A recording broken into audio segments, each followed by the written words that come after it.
Olá, vamos continuar falando da Lei 8.112/90. Hoje vamos começar pelo artigo 3º. Veja o artigo 3º. Cargo público é o conjunto de atribuições e responsabilidades previstas na estrutura organizacional que devem ser cometidas a um servidor. Parágrafo único. Os cargos públicos acessíveis a todos os brasileiros são criados por lei, com denominação própria e vencimentos pagos pelos cofres públicos, para provimento em caráter efetivo ou em comissão. Veja, todas as vezes que eu falo em cargo público, primeiro, cargo público será sempre criado por lei. Cargo público é um conjunto de atribuições e responsabilidades previstos na estrutura organizacional que devem ser cometidas, atribuídas a um servidor.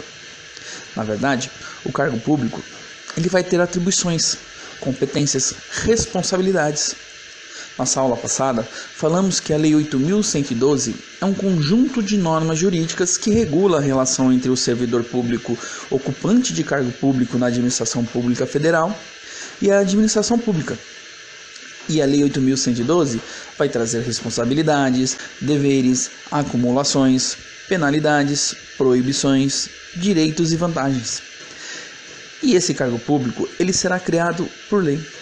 O artigo 3º faz uma ressalva, que esse cargo público eu posso ter o cargo público efetivo e posso ter o cargo público em comissão.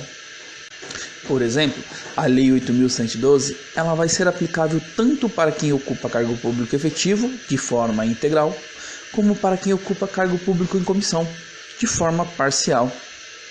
O cargo público efetivo ele pode ser um cargo isolado ou de carreira. Alguns livros vão dizer que o isolado não tem promoção. Então, você pode concluir que ele não tem classe. Você faria um concurso para analista do TRT, por exemplo, e seria analista do TRT. Não teria classe. Não teria classe A, não teria classe B, entendeu? Todo cargo público efetivo isolado, eu não falo em promoção. Consequentemente, não posso falar em classe, mas posso falar em nível, pois nível estaria falando não de promoção, mas de progressão. O de carreira, que é o que nos interessa para a prova, é dividido em classe ou nível. Por exemplo, eu teria classe A e classe B e nível. Classe B, nível 1, nível 2 e classe A, nível 1, nível 2. Porém, eu não teria só nível, ele poderia ter só classe. A mudança de nível é o que nós chamamos de progressão. A mudança de classe é o que chamamos de promoção. O melhor é sempre fazer um concurso público efetivo de carreira, porque eu terei sempre promoção. E se aplica de maneira parcial ao indivíduo que está em cargo em comissão. Lembrando, o cargo público, conjunto de atribuições e responsabilidades que é sempre criado por lei. Veja o parágrafo único. Os cargos públicos acessíveis a todos os brasileiros são criados por lei, com denominação própria, vencimentos pagos pelos cofres públicos para provimento em caráter efetivo ou em comissão. O provimento é a maneira como eu preencho o cargo público. Ele pode ser um provimento originário, que eu posso dizer primário, ou provimento derivado, que eu posso dizer secundário. Também tem o cargo público vitalício. É mais tradicionalmente para juízes e promotores. Acabamos incluindo os conselheiros de tribunais de contas, mas o que interessa é que o cargo público vitalício, o servidor só perde o cargo por processo judicial transitado em julgado. O juiz, por exemplo, ele pode fazer um concurso público para ser juiz e após 2 anos ele adquire a vitalicidade. Nesse caso, só perderá o cargo por processo judicial transitado em julgado. Mas o juiz pode entrar pelo 5º Constitucional, ou quando o ministro da STF toma posse, ele pode ser vitalício na posse. Esse indivíduo só perde o cargo por processo judicial transitado em julgado. Vamos supor que um juiz vendeu uma sentença. E se esse juiz praticou esse ato, ele sofreria um processo administrativo que ia aposentá-lo.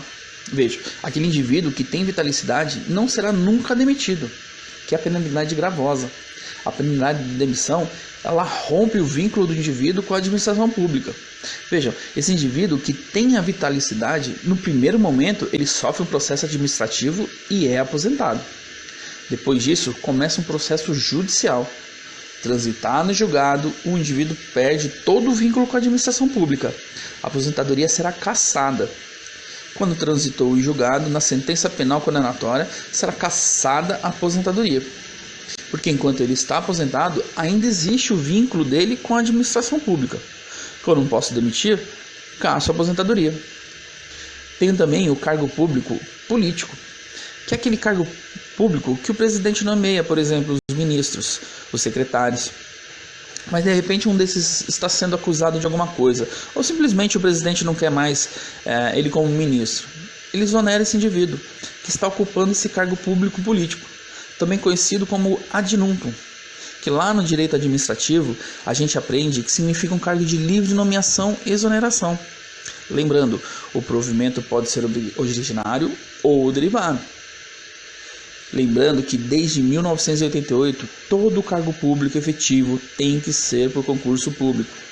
O parágrafo único fala: são criados por lei com nominação própria, vencimentos pagos pelos cofres públicos para provimento de caráter efetivo ou em comissão. Terei o cargo público efetivo e o cargo público em comissão. Lembrando que a Lei 8.112 vai tratar o cargo público efetivo e parcialmente o cargo em comissão.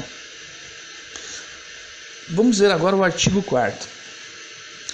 É proibida a prestação de serviços gratuitos, salvo casos previstos em lei. Eu posso prestar o serviço de maneira gratuita. Eu não posso prestar o serviço de maneira gratuita. A lei não permite isso. Mas no final coloca: salvo nos casos previstos em lei. Os serviços públicos gratuitos no âmbito da administração pública federal, perante ao estatuto, ela é proibida. Mas é proibida taxativamente, ou seja, é proibida de forma taxativa? Não permite nenhuma abertura? Não, eu permito uma abertura quando tiver relevante interesse público ou relevante utilidade pública. Na próxima aula, vamos continuar com a Lei 8.112 e vamos começar ali do artigo 5º. Até mais. Tchau, tchau.